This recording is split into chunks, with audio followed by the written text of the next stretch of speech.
Trial dictation शुरू होगा 3 second बाद। स्टार्ट। गुलाम कई तरह के होते हैं। कोई पड़ोसन का गुलाम होता है तो कोई साहब का, कोई प्रेमिका का गुलाम होता है तो कोई लोकतंत्र के राजा का, कोई लोभ का गुलाम होता है तो कोई लालच का। वे पहले से ही अपनी बीवी के गुलाम हैं, लेकिन अचानक उनका हृदय परिवर्तन हुआ। बीवी के गुलाम होने के साथ साथ अब उन्होंने फेसबुक की गुलामी भी चुपके चुपके स्वीकार कर ली। जब मुझे इस दोहरी गुलामी के बारे में पता चला तो मैंने एक सच्चे दोस्त के रूप में उन्हें समझाया। मित्र, एक साथ दो दो की गुलामियाँ, बीवी की गुलामी के बाद भी एक और गुलामी, आखिर तुम यह कर क्या रहे हो? तुम्हारा दिमाग तो ठीक है ना? प्रश्नवाचक। पैरा। इस पर वे सीना तान कर बोले, अब जो हो गया सो हो गया। गुलाम ने चाहा तो कुछ दिनों में और कुछ दिनों बाद उनके घर में वही हुआ जिसकी मुझे उनकी दूसरी गुलामी स्वीकार करने के पहले दिन से ही आशंका थी। उनकी बीवी को जो ही इस बात की जानकारी मिली कि वे उनके साथ साथ फेसबुक के भी गुलाम हो गए हैं तो वह आग बबूला हो उठी। किसी एक का गुलाम दूसरे का गुलाम कैसे हो सकता है?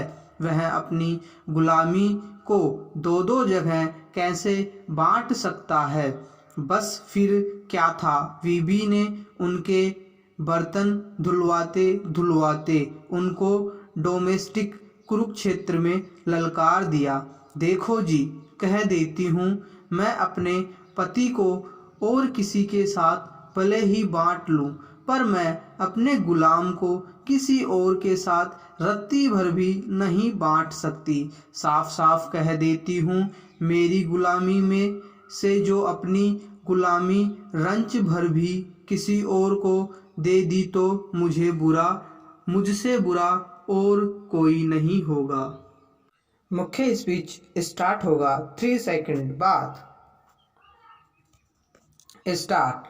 सभापति महोदय, इस समय जबकि हमें अपने नेताओं के अनुभव और बुद्धिमत्ता की आवश्यकता है, यह दुर्भाग्य की बात है कि अपने ज्येष्ठ राजनयिकों में से अत्यंत प्रमुख और लगन वाले एक राजनायक को हमने खो दिया है। बड़े दुख के साथ मैंने यह सुना कि बड़े सवेरे कल श्री अय्यंगार की मृत्यु हो गई। अपने पूरे जीवन में उन्होंने अनेक उच्च पदों को दुर्बल योग्यता से सुशोभित किया था।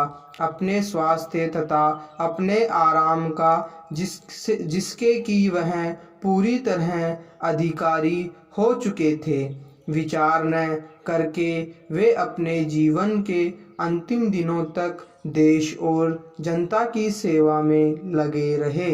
जब कोई भी कठिन समस्या हमारे सामने आती थी तो सरकार में उनके सहकारी उनकी परिपक्व बुद्धिमत्ता पर निर्भर करते थे।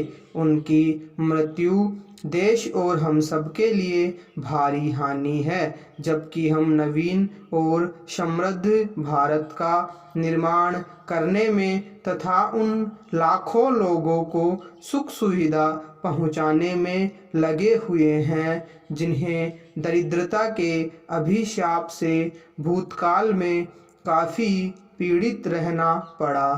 संसार की समस्याएं हमारे सामने बलात् आ खड़ी होती हैं और हम न तो उनसे बच सकते हैं और न अपने को उनसे अलग रख सकते हैं।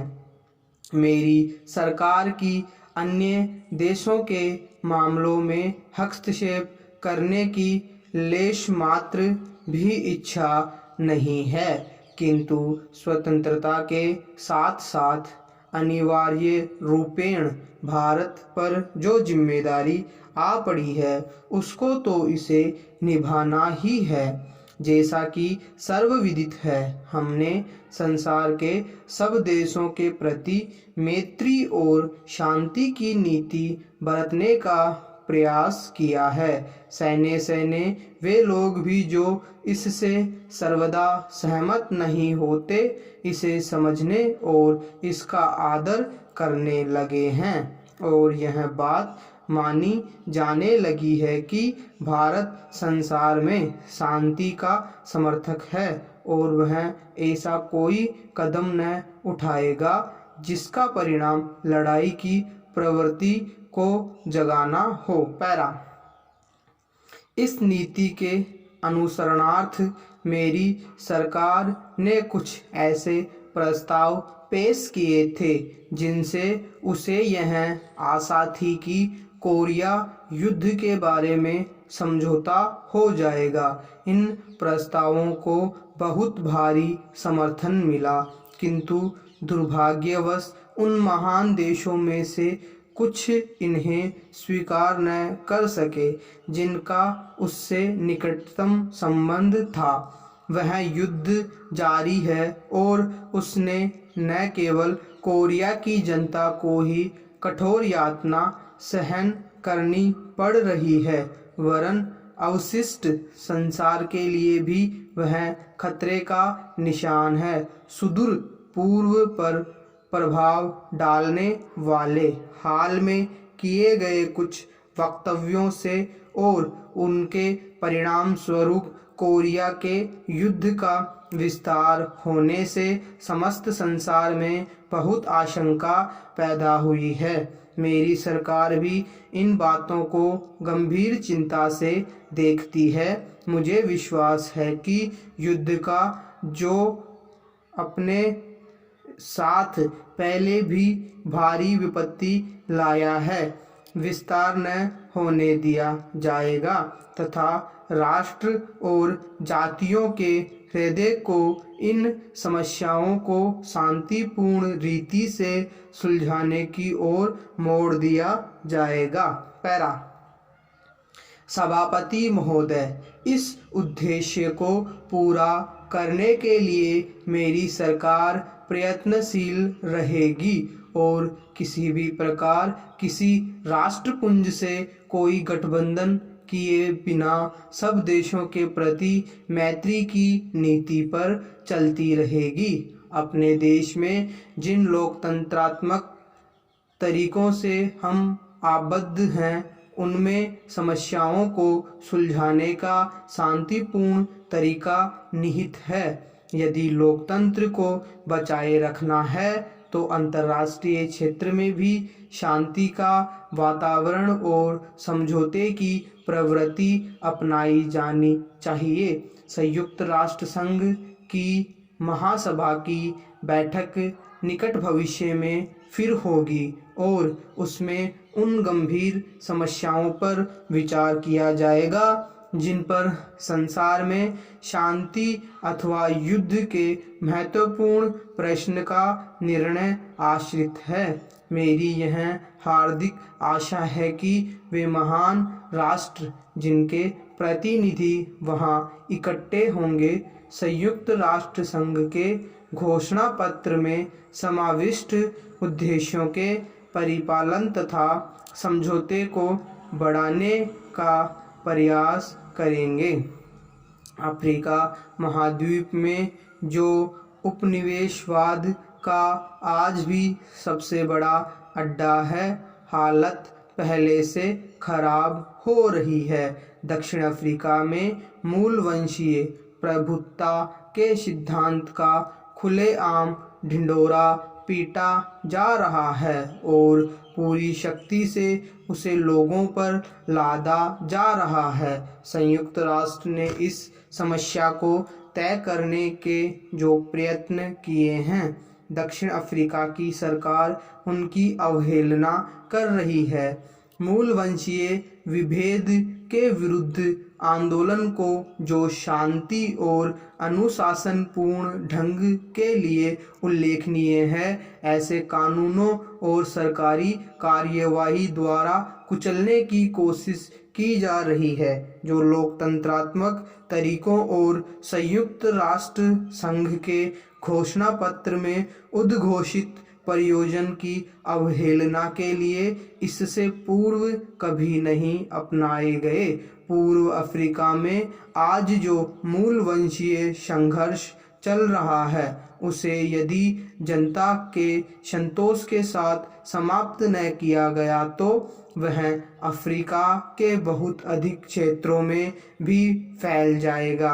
अब भी ऐसे अनेक व्यक्ति हैं जो इस बात को नहीं पहचानते कि आज के संसार में मूल वंशीय प्रभुत्व और विभेद को सहन नहीं किया जा सकता और इनको जारी रखने के किसी भी प्रयास का परिणाम भयानक ही होगा। पैरा पश्चिमी और दक्षिण पूर्व एशिया के हमारे पड़ोसी देशों से हमारे संबंध घनिष्ठ और मैत्रीपूर्ण है और हम में पारस्परिक सहयोग की मात्रा बढ़ती जा रही है। पाकिस्तान से भी, जिससे कि दुर्भाग्यवश हमारे संबंध कुछ खिंचे से रहे हैं, हमारे संबंधों में सुधार हुआ है। यह सुधार कुछ बड़ा नहीं है, किंतु यह ऐसा चिन्ह है जिसका मैं स्वागत करता हूँ। दोनों देशों के प्रतिनिधियों के बीच हाल में हुए सम्मेलन मैत्रीपूर्ण वातावरण में हुए और मुझे आशा है कि ये फलदायी सिद्ध होंगे। पारपत्र प्रणाली आरंभ किए जाने से दोनों देशों में जो उथल पुथल हुई थी वह अब शांत हो गई है और इसके कारण बहुत सी कठिनाइयां पैदा हुई थी, वे अब धीरे धीरे समाप्त की जा रही है। मुझे विश्वास है कि विश्व शांति के लिए हर एक देश प्रयत्नशील रहेगा। समाप्त।